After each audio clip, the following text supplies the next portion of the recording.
Bom, aqui o texto vem trazer novamente um pouco sobre aquilo que nós já estudamos. Lá na unidade 1, eu falei para vocês que o que separava a pré-história da história era a escrita. Estão lembrados? Antes da escrita, pré-história. Depois da escrita, história. E o texto vem falando o quê? Vem falando que, através dos documentos, né, documentos escritos, que foi possível conhecer os costumes dos egípcios, né, do povo do Egito e dos povos da Mesopotâmia.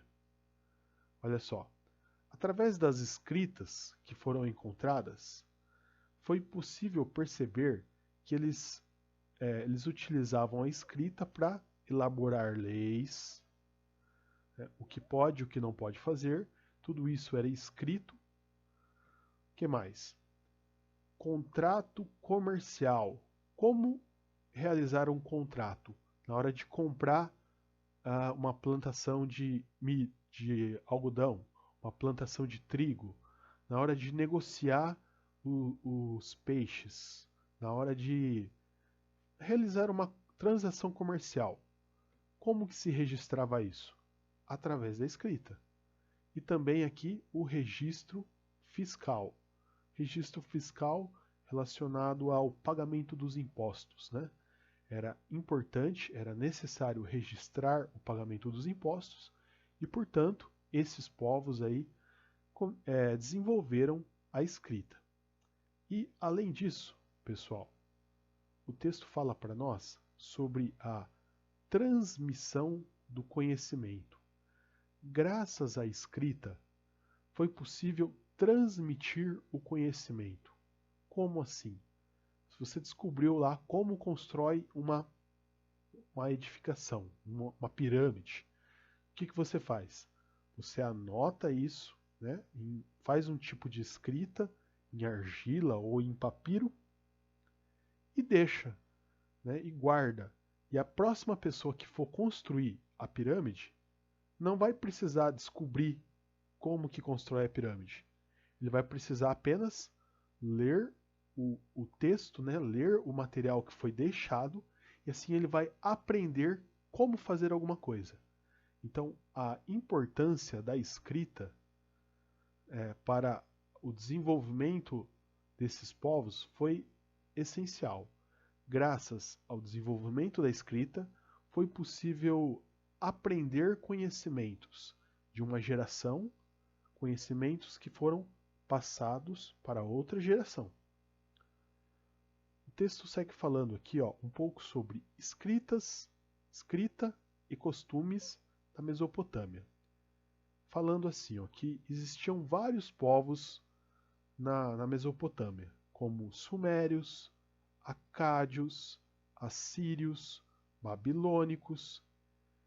Eles todos partilhavam de alguns elementos culturais, mas tinham línguas e costumes diferentes. A língua não era a mesma e os costumes não eram os mesmos. Bom, o que aconteceu? Cerca de 3.800 anos nesse período, um rei babilônico chamado Hammurabi, ele escreveu o Código de Hammurabi. Ele pegou um texto, né, um livro, e colocou nesse livro um conjunto de leis que estabeleciam regras.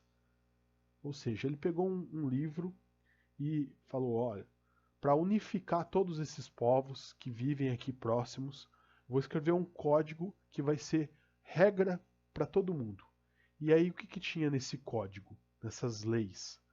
Falava sobre a vida em família, as relações de trabalho, as trocas comerciais, os crimes, entre outras coisas. Então, para exemplificar para vocês, no Brasil nós temos aqui a Constituição Brasileira. É um livro onde tem muitas coisas escritas, e essas coisas escritas, essas leis, elas vão falar que todas as pessoas que são brasileiras precisam se submeter a essa lei, e são leis que falam sobre direitos, deveres, sobre impostos, sobre crimes, sobre família, sobre trabalho, enfim.